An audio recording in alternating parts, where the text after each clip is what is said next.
If you have erectile dysfunction and you start doing research on potential solutions, man, you're going to be totally confused. And the biggest strategies for this condition is all about just managing this condition. But what about fixing it? They don't really talk about that. There's just a lot of data on Viagra, different solutions. But what we're going to do is focus more on the problem, the pathophysiology, the mechanism of how this condition could occur, to try to understand the root cause of this so you can resolve this condition. So many people assume that it's just low testosterone and they just need to focus on that. But there are people with normal testosterone that have erectile dysfunction. And there are people with abnormal testosterone or low testosterone and don't have erectile dysfunction. So why is that? Testosterone is part of the answer, but there's more data that I want to share with you. One of the most important molecules involved in erectile dysfunction is this thing called nitric oxide, okay? Nitric oxide, NO.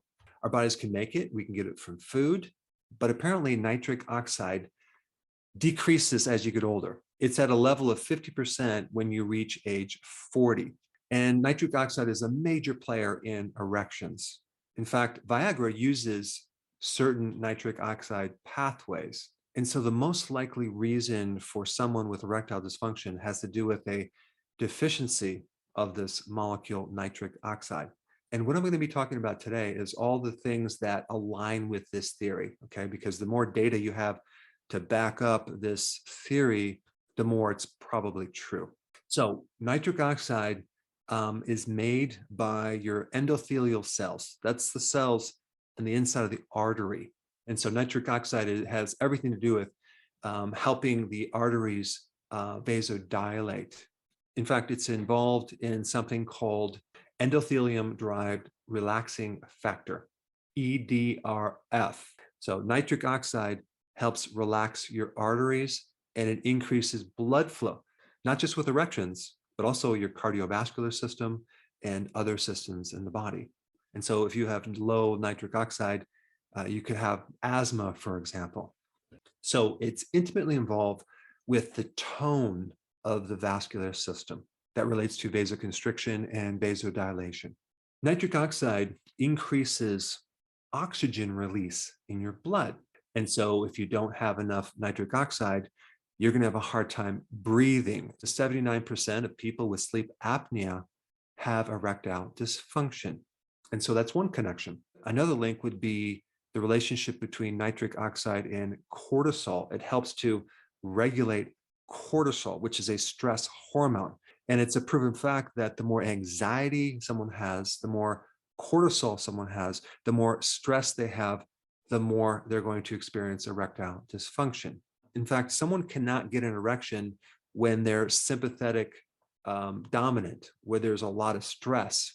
Erections occur when you're more parasympathetic dominant, when you have low amounts of stress, when you're calm. This is why men might get an erection while they're sleeping, because they're more parasympathetic dominant.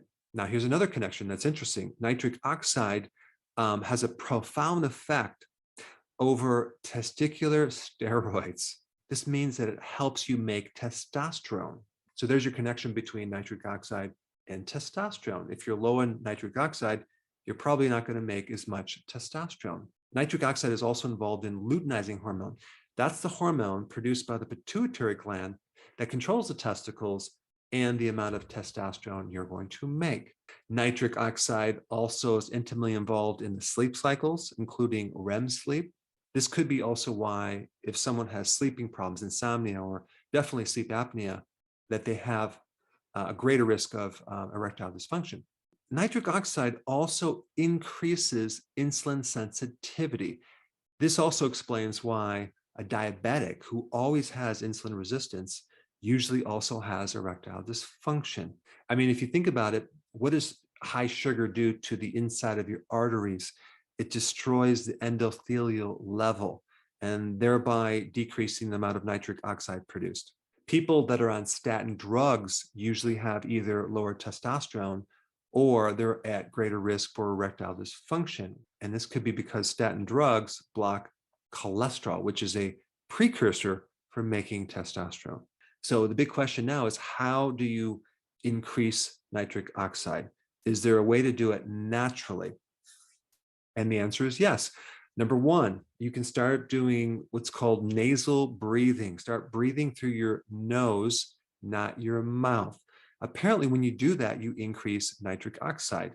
And you can also increase the release of oxygen in your blood by 20% by breathing through your nose, because there's more resistance. There's actually 50% more resistance with breathing through your nose than your mouth. And apparently that increases nitric oxide to your lungs and the rest of your body.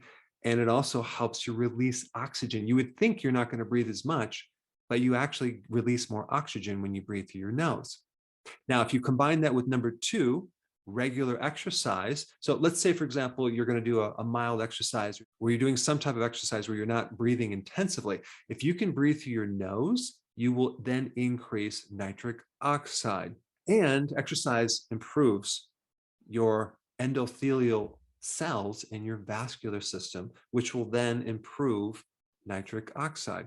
Now, you can also increase nitrates from foods to improve nitric oxide, okay? The foods that are high in nitrates would be beets, okay? Spinach, kale, any of the leafy greens. Those are all high in nitrates and will help you increase nitric oxide. Now, of course, on the flip side, you would want to avoid sugar because that destroys the inside of the arteries. You would want to avoid alcohol too, because that also decreases nitric oxide. You'd also want to try to keep your stress low because stress can inhibit nitric oxide as well. And number five, do things to improve your sleep. Okay, that's going to help increase your nitric oxide. So these are five natural things you can do to overcome the decrease of nitric oxide which comes from aging. Now, there's another video. If you have not seen this video, it's about a breathing technique that relates to nasal breathing, but it gives you a little more data. It's actually very, very important, especially if you want to reduce cortisol, stress levels, and even a panic attack. So check this out. I put it right here.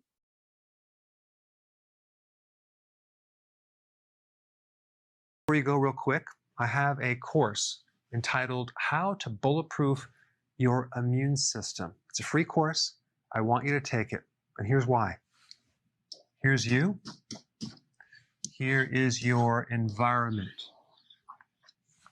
Everyone is focused on this over here, avoiding your environment. But what about here? What about strengthening your immune system? That's what's missing. This course will show you how to bulletproof yourself. And so you can tolerate and resist your environment much better by strengthening your own immune system. I put a link down in the description right down below.